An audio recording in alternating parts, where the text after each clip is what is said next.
आणि मनोज जरांगे आता किल्ले रायगडाच्या पायथ्याशी दाखल झालेले आहेत। किल्ले रायगडावर आज 350वा शिवराज्याभिषेक सोहळा साजरा केला जातोय।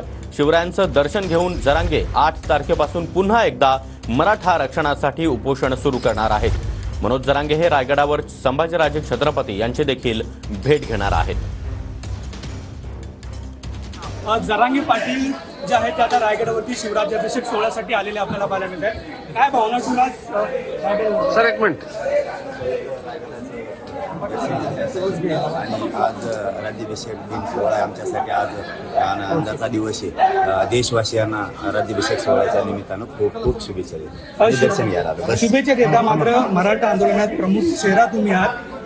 खरं तर मराठ्यांसाठी एक महत्त्वाचा दिवस होता शिवराज्याभिषेक जो दिन आहे तो आज काय नेमकी इच्छा घेऊन होती नाही तो रयतेसाठी मराठ्यांसाठी राज्याभिषेक सोहळा आहे। या देशातल्या या जगातल्या रयतेसाठी राजांच्या स्वराज्य दिलेलं आहे। गोरगरीब जनतेत त्या आमच्या पवित्र रायगडावरती दर्शनासाठी आलो। राज्याभिषेक सोहळ्यासाठी पुन्हा आंदोलनाची भूमिका तुम्ही घेताय काय 8 जूनला सुरू करतो। 8 जूनला पुन्हा आंदोलन सुद्धा काय शिवरायांकडे जर इच्छा व्यक्त करायची असेल आणि आता सुराज्य काय कशाप्रकारे म्हणतात काय काय वेगळं राजांकडे काय मागणार नाही।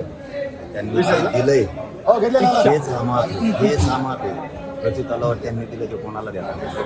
त्यामुळे बस आशीर्वाद द्यायला रायगडाच्या चरणी नतमस्तक झाले आणि ती पवित्र माती कंपाळी लावण्यासाठी आलो।